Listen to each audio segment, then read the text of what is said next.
Assalamualaikum warahmatullahi wabarakatuh. Hamzah, teman-teman sekalian, sosok yang susah sekali sebenarnya untuk digambarkan kepribadian. Penuh dengan semua kelebihan seorang laki-laki. Fisiknya kuat, kulitnya putih, tampangnya tampan. Ya. Kemudian orang yang memiliki prinsip dalam kehidupan. Benar-benar salah-salah. Dan Hamzah ini radhiyallahu anhu, nasabnya adalah Hamzah bin Abdul Muttalib bin Hashim dan punya kunya Abu Umara atau Abu Ya'la. Ada dua. Tentu ayahnya Abdul Muttalib kakek baginda Nabi alaihi salatu wassalam. Hamzah bin Abdul Muttalib, teman-teman sekalian, berjalan seperti biasa di kehidupan Mekah di awal-awal. Dia adalah orang yang sangat kuat secara fisik, tinggi besar dan sangat ahli dalam memanah. Oleh karena itu dia sangat gemar sekali berburu, gemar sekali. Di masa mudanya semua dihabiskan dengan itu. Dia naik turun gunung, ke padang pasir, lembah-lembah. Dan kekuatan fisik yang luar biasa dimiliki. Dia dengan Umar bin Khattab terkenal. Jadi kalau berburu, berburu singa. Ya.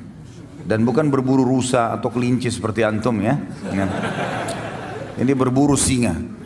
Dan singa ini kalau setelah diburu ya, dan mati, memang semasa jahiliyah mereka belum tahu masalah hukum halal haram memakan ini.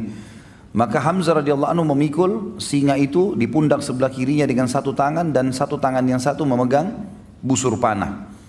Dan untuk membunuh singa dengan anak panah ini nggak gampang. Anak panah tidak semudah itu bisa menembus kulit yang tebal. Tapi kuasa Allah, dia diberikan kelebihan itu radhiyallahu anhu.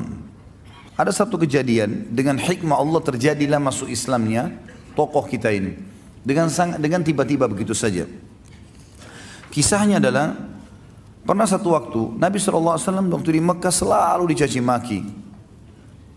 Dan caci makian ini selalu dianggap biasa oleh baginda Nabi SAW. Biasa sekali dianggap, sudahlah kamu penyihir, didiamin. Kamu penjahat, didiamin. Kamu penyamun, dibiarin. Bahkan Nabi SAW pernah lagi sujud dituangkan kotoran unta di atas leher beliau. Beliau SAW diam. Bahkan pernah batang leher beliau diinjak ya, sampai susah bernafas gitu kan. Namun Nabi SAW sabar. Dibiarin saja, karena tidak ada kekuatan di Mekah. Beliau bersabar dan belum ada perintah untuk melawan pada saat itu. Tapi satu waktu teman-teman sekalian, Abu Jahal waktu melihat Nabi SAW lagi tawaf, dia mengucapkan kata-kata yang sangat menyakitkan, bahkan lebih sakit daripada melukai fisik. Namun dalam buku sejarah tentu tidak disebutkan cacian itu seperti apa. Cuman hampir semuanya mengatakan cacian itu sangat menyakitkan, bahkan mengalahkan sakitnya fisik. Penghinaan yang luar biasa. Dan tidak ada orang yang membela Nabi SAW, walaupun dari suku beliau. Ada seorang budak wanita, budaknya Abdullah bin Juda'an, lewat melihat Nabi SAW dicaci maki dengan cara seperti itu. Dan dia tahu, tuannya ini Abdullah bin Juda'an tidak membenci Nabi SAW. Maka dia pun berusaha mengangkat suaranya mengatakan, "Hai Quraisy, tidakkah kalian punya sopan santun? Kenapa kalian membiarkan ini? Kenapa dicaci maki?" Nggak ada yang peduli. Apalagi ini budak wanita yang bicara. Maka budak ini lari keliling sampai dia keluar pintu gerbang Mekah yang dikenal dengan pintu Bani Syaibah. Begitu keluar di sana dia temu Hamzah. Hamzah baru pulang dari berburu. Lagi bawa singa ya, di pundak kirinya dengan pegang busur panah. Dan ini yang buat ini cuma Umar bin Khattab sama Hamzah. Berdua. Kalau dua orang ini masuk ke Mekah sendirian, berburu tidak ditemani sama teman-temannya, sendirian. Yang lain semua pada sibuk pada mengajak teman-temannya kalau berburu untuk berjaga-jaga, dia enggak. Begitu lewat budak ini mengatakan, "Wahai Hamzah, tidakkah kau mengetahui apa yang Abu Hakam lakukan terhadap ponakanmu Muhammad?" Kata Hamzah, "Apa yang dilakukan?" Kata dia telah mencaci makinya begini dan begitu. Disebutkanlah kalimat-kalimat cacian itu. Tapi sekali lagi dalam riwayat tidak disebutkan. Dan memang tidak ada maslahat kita mengetahui jenis cacian itu. Yang penting memang ini perbuatan yang buruk. Maka kata Hamzah, "Tidak ada yang membelahnya." Kata budak tersebut, "Demi Allah tidak ada." Maka Hamzah nggak pakai tunggu pada saat itu. Sambil membawa singa, sambil memegang busur, langsung datangi Abu Jahal di dekat Ka'bah. Tidak pakai banyak ngomong. Singanya ditaruh di sebelah situ, kepalanya Abu Jahal dihantam dengan busur. Berdarah, luka. Karena Abu Jahal waktu itu dianggap rajanya Mekah lah istilahnya, orang yang dituakan di situ. Maka orang-orang sekitarnya mau membela. Kata Hamzah, silahkan. Maju silahkan. Siap untuk mati. Hamzah mau membela. Lalu dia mengatakan kepada Abu Jahal, hai Abu Hakam, berani benar kau caci maki ponakanku, sementara aku dalam agamanya. Kalimat itu, sementara aku dalam agamanya. Padahal Hamzah belum masuk Islam ini. Dia pun tidak tahu kenapa dia ucapkan kalimat itu. Maka Abu Jahal mengatakan, biarkan dia. Memang saya yang salah. Saya sudah berlebihan telah menghina keponakannya. Hamzah radhiyallahu anhu pulang ke rumahnya. Dia renungi kalimat tersebut. Kenapa tadi saya ucapin nih? Apakah besok saya harus kembali ke Quraisy dan mengatakan bahwasanya saya bukan di agamanya Muhammad? Dan ini aib bagi orang Arab menjilat kembali ludahnya. Sudah mengucapkan lalu ditarik. Nggak mungkin. Tapi kalau saya tidak perbaiki, saya bukan muslim, bukan agamanya Muhammad ini. Dia bingung pada saat itu. Pada malam itu dikatakan dalam riwayat-riwayat yang sahih, dia berdoa kepada Allah mengatakan, ya Allah, kalau agama keponakanku Muhammad benar, tanamkan dalam hatiku. Dan kalau seandainya tidak benar, maka hilangkanlah. Berikanlah aku solusi dengan Quraisy. Maka Hamzah pun berkata keesokan paginya pada saat dia bangun, dia merasa dekat, ya merasa tenang dengan agama Nabi SAW, maka dia pun datang mengucapkan syahadat. Dan ini rahasia masuk Islamnya Hamzah radhiyallahu anhu. Masuk Islamnya Hamzah radhiyallahu anhu. Berjalanlah waktu pada saat itu teman-teman sekalian, waktu dia sudah syahadat, maka orang-orang di Darun Nadwa, tempat berkumpulnya Nabi SAW dan orang-orang kaum muslimin, mereka bergembira, mereka bertakbir. Dan orang-orang Quraisy pada saat tahu Hamzah masuk Islam juga takut. Mereka takut karena Hamzah sendirian bisa melawan banyak orang Quraisy. Dan selalu saja kalau ada orang-orang muslim lagi menuju ke Darun Nadwa, maka Hamzah berada di pinggir jalan dengan kudanya, mendampingi sendirian. Sampai kaum muslimin masuk ke Darun Nadwa, maaf bukan Darun Nadwa, Darul Arqam. Darun Nadwa ini tempat kumpulnya orang Quraisy. Darul Arqam tempat berkumpulnya Nabi SAW berdakwah. Di rumahnya ya, seseorang yang bernama dikenal dengan Arqam. Yang jelas Nabi SAW merasa tertolongkan dengan Hamzah. Tapi Hamzah sendiri nggak cukup. Hamzah nggak bisa sendirian juga membela. Sementara muslimin banyak dari kaum yang lemah, dari budak-budak yang tidak punya kedudukan. Dan halal untuk dibunuh pada saat itu. Kalau ada yang membunuh muslim, tidak dihukum. Siapa saja mau bunuh mereka silakan. Jadi betul-betul tidak ada kedudukan. Sampai nanti Umar bin Khattab masuk Islam, barulah mereka berdua menguatkan posisi muslimin. Hamzah radhiyallahu anhu pada saat dikumandangkan hijrah oleh Nabi SAW ke Madinah, maka dia pun hijrah. Dan kiprahnya lebih banyak kelihatan pada saat sudah hijrah ke Madinah. Termasuk yang paling pertama, yang paling menonjol, karena memang seperti judul kita, Hamzah, mimpin para syuhada, adalah medan perang. Medan perang ini adalah sebuah hal yang luar biasa bagi Hamzah radhiyallahu anhu. Sampai-sampai waktu Nabi SAW membentuk brigade pertama atau Sariyah pertama. Sariyah kurang lebih 3-100 orang pasukan diutus untuk mengejar pasukan Quraisy. Itu terjadi di tahun 1 Hijriah. Awal hijrah, Nabi SAW mengajak para sahabat untuk membentuk Sariyah. Berkumpullah beberapa sahabat dan yang paling di depan adalah Hamzah radhiyallahu anhu. Langsung dia mengatakan, saya ikut ya Rasulullah, dan Nabi SAW memilih dia sebagai pemimpin pada saat itu. Rasulullah SAW mengutus pada saat itu 30 orang muhajirin untuk menghadang kafilah dagang orang-orang Quraisy yang pulang dari negeri Syam, dan pada saat itu dipimpin oleh Abu Jahal bin Hisham. Dan dia memiliki 300 orang pengawal. Bertemulah 30 lawan 300 dan Hamzah memotivasi mereka untuk mati syahid. Maka pada saat sudah akan berhadapan dan Abu Jahal pun tidak bisa menghindar, dia harus berhadapan. Ternyata tempat itu ada satu suku Arab namanya, pemimpinnya namanya Majdi bin Amir al-Juhani. Dan di sini suku adalah suku al-Juhani, berarti sekutu pada saat itu, ya, sekutu kedua belah pihak. Dia sama muslim punya urusan kerjasama, sama Quraisy juga ada urusan kerjasama. Lalu Majdi berusaha masuk di tengah-tengah lalu mengatakan, tidak ada peperangan di wilayah saya. Kalau mau berperang silakan di luar, tapi di sini jangan. Di tempat suku saya, kekuasaan saya tidak boleh. Maka terjadilah pada saat itu terpisah dan tidak bisa atau tidak jadi peperangan. Dan Hamzah pulang sesuai dengan instruksi Nabi SAW. Kalau kafilah Quraisy dapat, serang, ambil. Kalau enggak, maka pulanglah. Dan di sini perlu kita luruskan pemahaman yang mengatakan seakan-akan umat Islam atau Nabi SAW menghalalkan merampok. Ini bukan merampok. Karena umumnya muslimin yang hijrah ke Madinah, hartanya di Mekah diambil semua. Termasuk Nabi SAW. Maka Nabi SAW menyuruh para muhajirin mengambil hak mereka kembali. Karena biasanya kafilah-kafilah dagang ini yang pergi ke negeri Syam, itu yang punya adalah pemimpin-pemimpin Quraisy, termasuk Abu Jahal, Abu Sufyan, Umayyah bin Khalaf dan seterusnya. Maka Nabi SAW menyuruh muhajirin untuk menyerang. Ini maksudnya. Jadi tidak ada sama sekali unsur merampok di sini. Dan jangan disalahfahami teman-teman sekalian. Kemudian teman-teman sekalian, kiprah di perang yang lain adalah Badr. Kiprah di perang Badr. Perang Badr terjadi di Ramadan tahun 2 Hijriah. Nabi SAW mengajak siapa saja yang mau dari penduduk Madinah untuk keluar. Muslimin. Terkumpul waktu itu bersama Nabi SAW 313 orang. 314 bersama baginda Nabi SAW. Setelah itu termasuk salah satunya adalah Hamzah. Dan Hamzah waktu itu radhiyallahu anhu termasuk ditunjuk oleh Nabi SAW pemimpin orang-orang muhajirin. Berangkatlah mereka ke Badr dengan tujuan mengejar kafilahnya Abu Sufyan, yang pada saat itu dikawal kurang lebih 200 atau 300 orang juga. Kemudian pas tiba di wilayah Badr, kafilah Abu Sufyan lolos. Allah sebutkan panjang lebar dalam surah Al-Badr surah Al-Anfal tentang perang Badr ini. Bahkan Allah menamakan dengan perang atau hari Furqan yang membedakan antara kebenaran dan kebatilan. Allah juga menyebutkan tentang perang Badr ini kalau murni di situ ada campur tangan Allah dalam perang Badr. Allah mengatakan dalam surah Al-Anfal, "A'udzubillahi minasyaitonirrajim walau tawa'adtum lakhtalaftum fil mi'ad walakin liyaqdiyallahu amran kana maf'ula."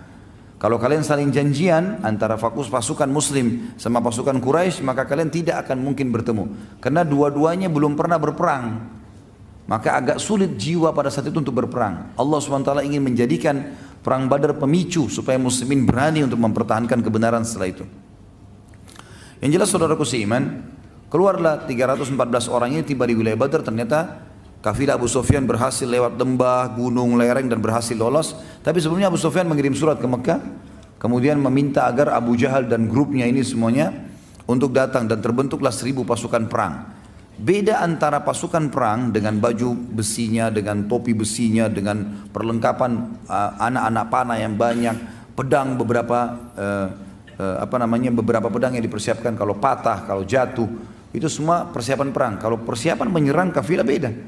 314 orang menyerang 300 orang, berarti berimbang kekuatan atau bahkan muslimin lebih banyak. Cuma tanpa disangka mereka keluar, bahkan banyak di antara sahabat tidak pakai baju besi sama sekali. Ada di antara mereka tidak sama sekali pakai penutup kepala kecuali imamahnya saja. Tidak ada besi yang dipakai karena cuma menyerang kafilah, apalagi bersama Nabi SAW gitu. Pas tiba di wilayah Badar, lolos kafilah Abu Sufyan. Abu Sufyan berhasil mengirim surat, ternyata sudah keluar 1000 orang pasukan dari Mekah. Dan mereka cuma dipisahkan dengan sebuah gunung yang lebih dekat dengan Madinah namanya Udwatid Dunia, dan yang lebih jauh di seberang gunung namanya Udwatil Quswa. Seperti itulah kurang lebih. Yang terjadi teman-teman sekalian, muslimin tiba di Udwatid Dunia dan musyrikin tiba di Udwatil Quswa. Kafilah sudah lewat ya. Kata Allah dalam surah Al-Anfal, "A'udzubillahi minasyaitonir rajim, antum bil udwatid dunya wa hum bil udwatil quswa war rakbu asfala minkum." Ingatlah ketika kalian muslimin tiba di wilayah dunia, sisi gunung yang lebih dekat dengan Madinah, dan orang-orang musyrik Mekah yang 1000 pasukan di Quswa, di sebelahnya gunung, dan rakbu kafilah asfala minkum, lebih rendah dari kalian, maksudnya sudah berhasil lolos ya. Kalau kalian saling janjian maka tidak akan terjadi.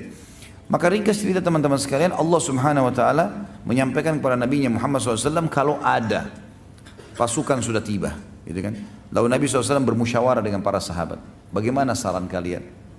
Sekarang kafilah sudah lolos, yang ada di depan kita pasukan perang 1000 orang, kafilah 300 orang sudah lolos, nggak ada harta, nggak ada apa-apa. Ini pasukan yang kita hadapi, bagaimana pendapat kalian?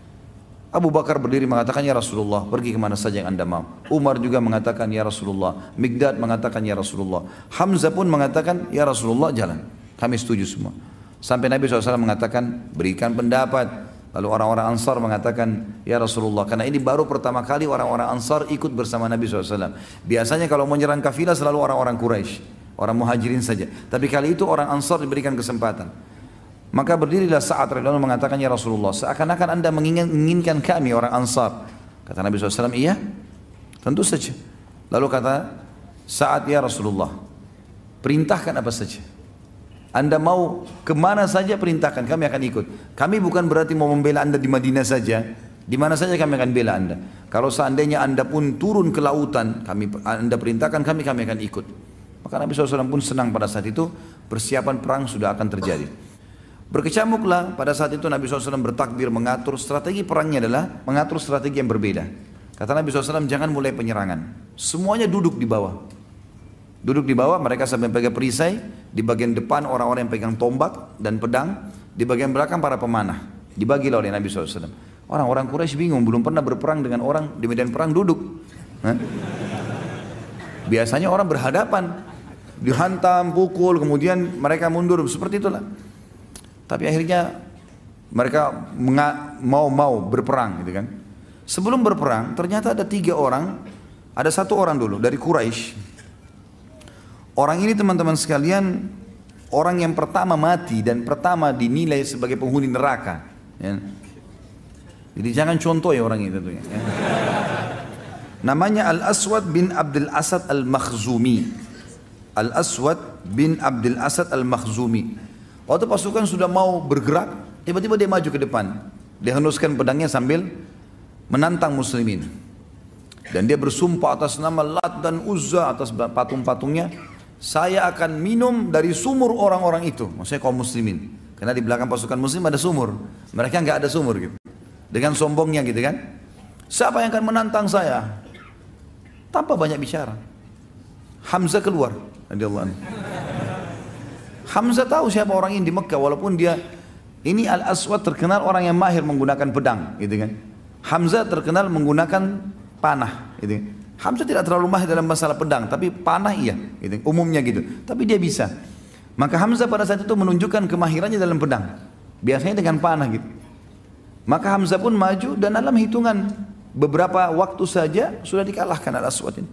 Orang-orang Quraisy kaget, mereka tahunya Hamzah ini biasanya itu tahu mana. Kok sekarang kemahiran pedangnya luar biasa. Al-Aswad terkenal dengan pedang, kalah. Dan akhirnya Hamzah menebas kedua betisnya. Terputus betisnya dan Hamzah biarin. Ini orang ngucur darah, bunuhlah saya. Kata Hamzah tidak, biarin. Rupanya dia untuk memenuhi sumpahnya, dia terus merangkak ke depan pasukan muslimin. Maksudnya dia mau buktikan kalau dia mau bisa minum gitu kan. Kan tadi dia sumpah, dia harus minum air di tengah-tengah muslimin. Begitu dekat sumur, Hamzah bunuh gitu. Supaya sumpahnya tidak terpenuhi gitu. Melihat kejadian tersebut, ada 3 tokoh Quraisy yang lain maju lagi. 3 orang yang maju ini saudara adik kakak dengan anak gitu. Yang dikenal dengan Utbah bin Rabi'ah, Syaibah bin Rabi'ah dan Al-Walid bin Utbah. Utbah bin Rabi'ah dan Syaibah bin Rabi'ah adik kakak. Kemudian Al-Walid bin Utbah anaknya Utbah. Jadi kalau kita susun itu Utbah bin Rabi'ah dengan anaknya Walid bin Utbah. Kemudian ada saudaranya Utbah namanya Syaibah bin Rabi'ah. Keluarlah 3 orang ini dengan menggunakan semuanya topi besi, tinggal matanya yang kelihatan. Siapa yang mau menantang duel? Baiklah. Keluar dari muslimin 3 orang, dari Ansar semua yang keluar. Auf ibn Harith dan Muawwidh bin Harith.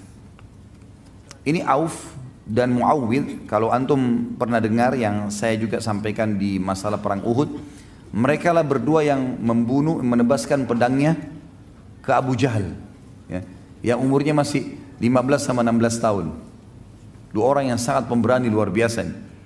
Auf bin Harith dan juga Muawwidh bin Harith. Gitu.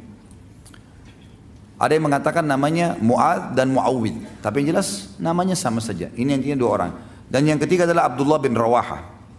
Keluarlah mereka, karena mereka tidak pakai imam, tidak pakai topi besi. Mereka keluar tadi mau kejar kafilah saja. Maka kelihatan wajahnya. Orang-orang yang 3 orang tadi, Utbah, Syaibah dan Walid, tidak kenal orang-orang ini. Siapa kalian? Mereka sebutin. Kalau mereka juga punya nasab yang baik di orang-orang Ansar. Lalu tiba-tiba Syaibah mengatakan, hai Muhammad, keluarkan dari suku kami. Kami nggak mau dari orang-orang Madinah ini, jangan. Orang dari suku kami yang setimpal dengan kami. Maka Nabi SAW mengatakan, berdirilah hai Ubaidah. Ubaidah adalah sepupu Nabi SAW. Dan umurnya memang sudah lebih tua dari Hamzah. Kemudian kata Nabi SAW, berdirilah wahai Hamzah dan berdirilah wahai Ali. 3-tiganya dari keluarga Nabi SAW. Untuk menunjukkan kepada mereka, bukan orang sembarangan saya kirim, keluarga saya juga. Saya akan korbankan mereka. Tanda kutip di sini ya, berkorban di jalan Allah maksudnya. Maka pergilah ketiga orang ini berhadapan. Lalu karena ketiganya ini mengatakan, siapa kalian? Hamzah memperkenalkan diri. Apakah kalian melupakan saya? Saya Hamzah. Mereka sudah tahu siapa Hamzah. Yang satu Ali. Ali memang masih muda. Lalu yang satu Ubaidah. Ubaidah terkenal. Orang mereka sudah tahu. Maka Ubaidah pun akhirnya melawan Utbah. Nah Ubaidah yang paling tua, dia melawan Utbah bin Rabi'ah. Lalu Hamzah melawan Syaibah bin Rabi'ah. Dan Ali bin Abi Thalib melawan Al-Walid bin Utbah.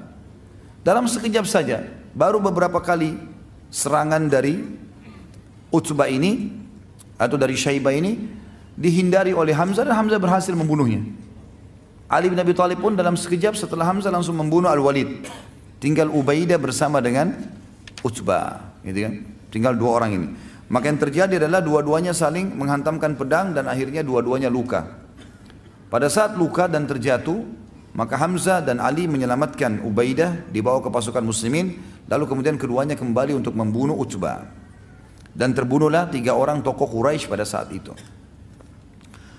Dan pada mereka lah teman-teman sekalian turun firman Allah surah Al-Hijr. Tepatnya kepada Hamzah, Ubaidah dan Ali radhiyallahu anhum ajma'in. Akan mereka untuk bersiap-siap dan tetap duduk. Maka orang Quraisy mulai menyerang. Begitu mereka menyerang, karena orang di bawah mereka bingung mau menyerang seperti apa. Begitu mendekat mereka coba mau tebasin pedang, ditangkis. Ternyata begitu mendekat orang-orang di bagian depan yang pegang tombak menusukkan tombak-tombak ke kuda mereka. Dan akhirnya banyak yang mati korban dari orang Quraisy, jatuh. Barulah Nabi SAW suruh menyerang mereka, anak-anak panah dilemparkan ke arah mereka. Akhirnya sampai ya, peperangan berkecamuk dan sangat seru pada saat itu karena orang-orang Quraisy juga melempar anak panahnya. Hanya saja Hamzah dan Ali ya, ini berdua dengan ada satu lagi namanya Asim. 3 orang ini radhiyallahu anhu ajma'in. Kalau tidak salah dari riwayatnya menjelaskan Zubair bersama mereka. Berempat.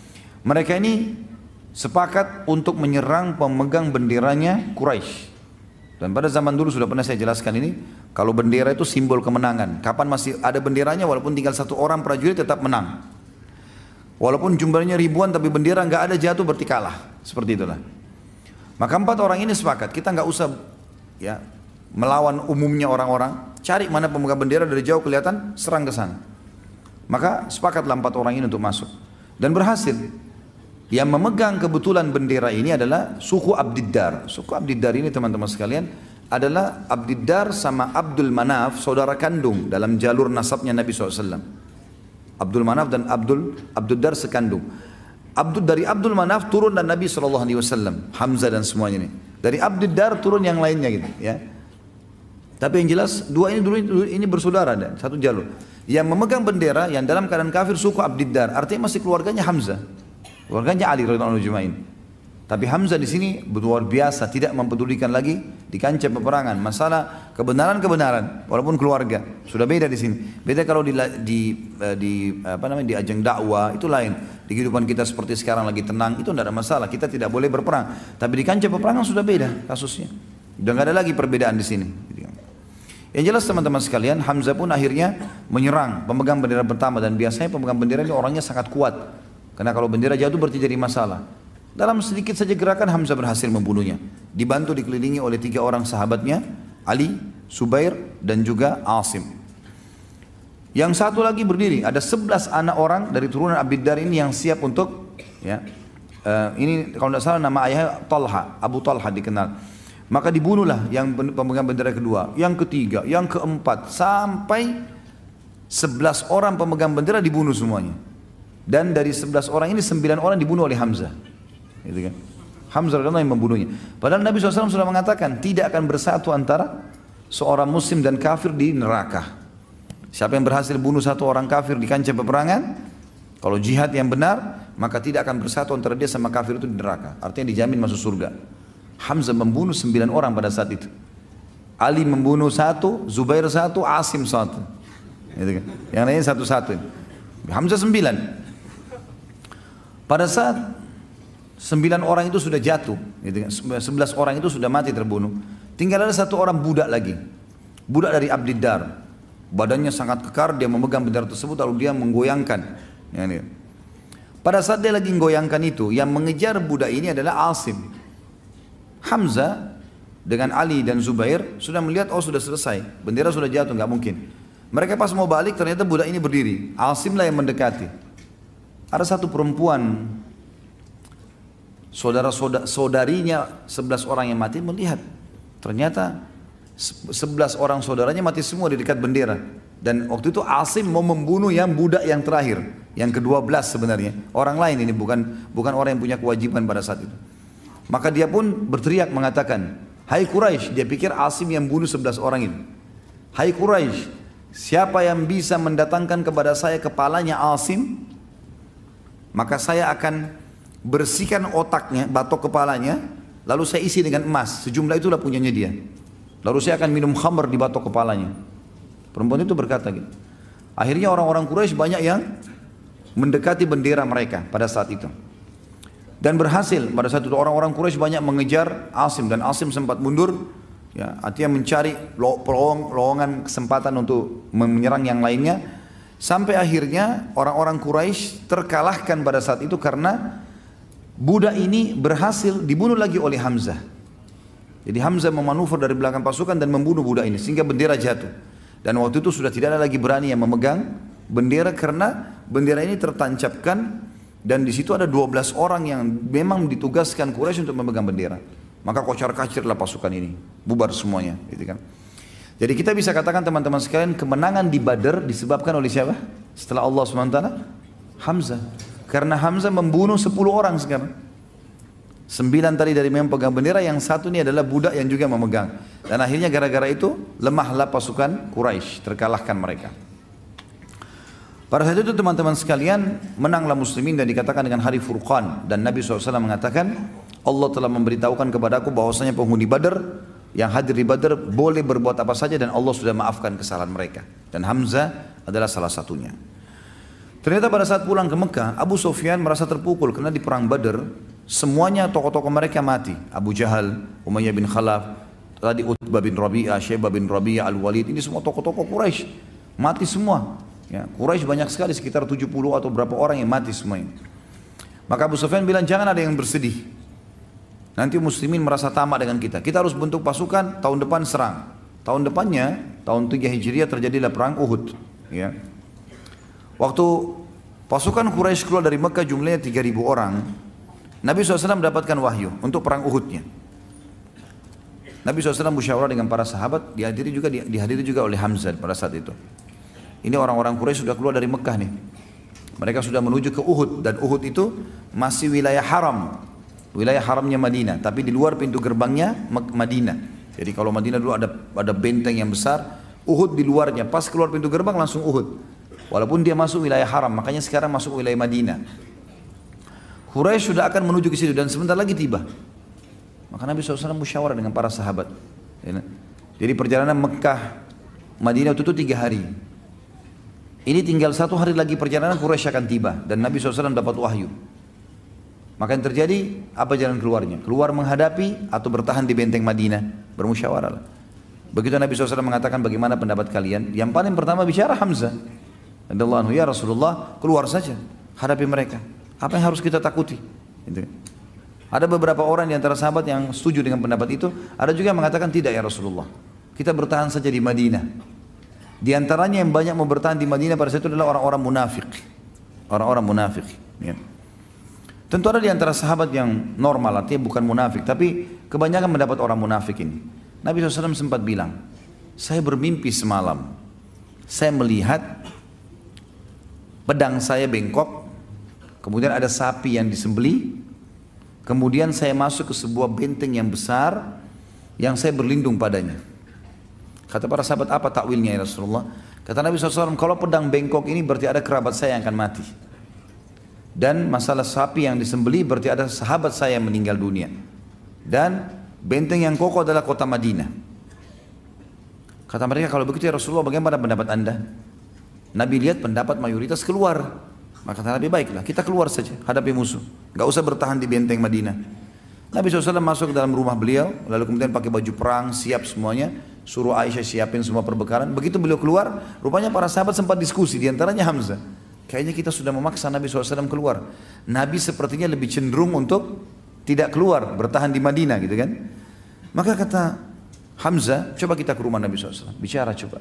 Siapa tahu memang beliau tidak mau keluar. Tapi Nabi SAW pas Hamzah tiba di rumahnya Nabi, Nabi sudah keluar. Di atas kuda, sudah pakai baju besi, sudah pakai perisai, pegang perisai pedang dan seterusnya. Maka kata mereka Hamzah dan teman-temannya, ya Rasulullah, kayaknya kami memaksakan anda keluar. Kalau anda mau tinggal di Madinah nggak masalah. Maka keluarlah hadis Nabi SAW yang mulia, tidak layak bagi seorang Nabi yang sudah pakai baju perang, masih punya pilihan ragu untuk tidak berperang melawan musuh. Kalau sudah pakai baju perang begini nggak ada ceritanya, nggak boleh lagi dibatalin, gitu kan? Tidak layak seorang Nabi sudah mempersiapkan untuk perang lalu kemudian dia membatalkannya sampai Allah menunjukkan dia kayak menang atau musuhnya yang menang. Maka akhirnya pasukan pun keluar. Teman-teman sekalian, masuklah pada saat itu di wilayah Uhud. Nabi SAW keluar dari benteng. Kalau kita ibaratkan misal kotak di depan saya ini, ya, mic ini misalnya adalah kota Madinah, keluar di sebelah kanannya itu adalah Uhud, di sebelah kirinya adalah kota Mekah. Pasukan musuh datang dari sana untuk menyerang Madinah. Nabi SAW keluar dari pintu gerbang sebelum mereka tiba beberapa saat, lalu memanuver dari perkebunan kurma yang ada di sekitar gunung Uhud. Mutar, termasuk ada kebunnya satu orang munafik yang ngotot supaya pasukan muslim tidak lewat di situ. Tapi Nabi SAW suruh pasukan lewat, gitu kan? Kata Nabi SAW, kebetulan dia buta matanya dan caci maki Nabi SAW, caci maki Islam. Tapi ngaku muslim, kata Nabi SAW, ini orang buta matanya dan buta hatinya. Ya. Maka Nabi SAW lewat dengan pasukan sampai manuver ada di depannya Uhud. Jadi sudah menghadap ke Mekah, gitu kan? Pasukan Quraisy itu tiba melihat kejadian tersebut, mereka juga sudah mengatur balik. Tadinya mau menyerang Madinah, sekarang menghadap ke pasukan muslimin. Tentu kita sudah tahu di perang Uhud Nabi SAW taruh 50 pemanah di atas gunung pemanah. Nanti akhirnya ada 43 orang yang turun dan meninggalkan instruksi Nabi SAW sehingga menyebabkan kalah. Kemudian ada 7 orang yang dibunuh oleh pasukan Khalid bin Walid. Yang jelas pasukan Quraisy 3.000 orang, 2.800 di kancah peperangan, 200 orang di sebuah lembah di dekat gunung pemanah dipimpin oleh Khalid bin Walid pada saat itu. Dengan Amr bin As, 2 orang ini terkenal pada saat itu, nanti dia masuk Islam tentunya. Itu sebagai pimpinan Quraisy yang di dalam pasukan 200 orang. Di antaranya Ikrimah bin Abi Jahal. Dan sudah kita jelaskan pada pertemuan yang lalu. Yang jelas teman-teman sekalian, terjadilah pada saat itu pasukan bertemu, ini 650 orang lawan 2.800. Sekali lagi, kiprah Hamzah radhiyallahu anhu luar biasa. Hamzah melakukan hal yang sama di perang Badar. Mencari mana pemegang benderanya Quraisy. Dia sepakat lagi sama Ali, Zubair, Asim, yang lalu-lalu semuanya. Dan ada beberapa orang sahabat sampai 7 orang. Siap untuk menyerang bendera. Begitu takbir, percikan takbir, maka terjadilah pada saat itu peperangan. Dan berhasil membunuh banyak sekali pemegang bendera. Setiap pemegang mati, setiap pemegang mati. Akhirnya Quraisy kocar kacir. Ditambah lagi dengan pemanah yang 50 orang di atas ini luar biasa. Memanah ke arah pasukan Quraisy. Kalau 50 anak panah lepas dan tepat sasaran 50 orang mati seketika. Dan orang-orang pemanah ini mahir, melempar panah, cabut lagi, dengan cepat sekali. Dalam satu kotak bisa 100 panah, gitu kan? Kemahiran yang luar biasa sebenarnya. Akhirnya Quraisy kocar kacir dan pada saat itu para sahabat menggambarkan kami melihat kancah peperangan kosong, nggak ada sama sekali Quraisy. Bahkan mereka meninggalkan kaum wanita mereka. Termasuk tradisi orang Arab pada saat itu sangat aib meninggalkan wanita di kancah peperangan. Lebih baik dia mati daripada meninggalkan perempuan. Tapi waktu itu perempuan semua kelihatan tidak bisa lari. Laki-lakinya semua sudah lari pakai kuda, gitu kan? Maka mereka naik ke bukit-bukit kelihat. Para sahabat tentu memunguti harta rampasan perang dan terjadilah hal yang diinginkan dengan hikmah Allah Subhanahu wa taala. Turunlah 43 orang dari pemanah tadi. Hamzah dengan teman-temannya 650 orang ini, kurang lebih 600 orang pasnya karena 100 orang ada di belakang. 600 orang ini semuanya ya mengejar musuh yang 2000 itu. Memastikan mereka agar jauh dari Madinah, gitu kan, begitu dikejar. Hamzah termasuk yang mengejar tadi. Ada sebagian orang yang memungut harta rampasan perang, sekitar mungkin 100 orang kalau kita total jumlahnya, bersama dengan 50 orang pemanah di atas. Makanya 43 orang dari pemanah mengatakan kayaknya sudah habis nih, sudah nggak ada lagi musuh. Ayo kita turun. Abdullah bin Jubair pemimpin mereka di atas bukit pemanah mengatakan jangan. Rasulullah SAW menginstruksikan jangan turun, menang atau kalah. Maka mereka mengatakan tidak ada lagi, hai Abdullah apalagi mau ditunggu. Mereka turun akhirnya berkhianat di sini tanda kutip. Lalu Khalid bin Walid melihat kejadian tersebut putar dari lembah naik ke atas gunung membunuh 7 orang. Kemudian Khalid bin Walid menyerang dari belakang. Pada saat diserang dari belakang teman-teman sekalian, maka 600 orang tadi sudah jauh ke depan. Yang di bawah sisa 100-an saja Maka ini diserang oleh Khalid bin Walid. Terjadilah pada saat itu korban yang sangat banyak, luka, mati dan seterusnya. Lalu bendera orang Quraisy yang jatuh diangkat oleh Khalid bin Walid dengan pasukannya. Lalu pasukan Khalid terbagi dua. Ada yang menyerang Nabi SAW yang berada di dekat Bukit Uhud. Ada yang menyerang, menghabiskan atau berusaha membunuh kurang lebih 100 orang sahabat yang ada di situ. Pada saat itu bendera berdiri dari jarak jauh. Yang 2000 orang tadi yang lari itu melihat bendera berdiri lagi di kancah peperangan. Mereka kembali. Dan pada saat mereka kembali, pasukan muslimin yang mengejar juga melihat, kok bisa kembali lagi. Mereka lihat ke belakang, ternyata bendera Quraisy berdiri. Mereka berusaha kembali duluan ke kancah peperangan sebelum orang-orang ini tiba gitu.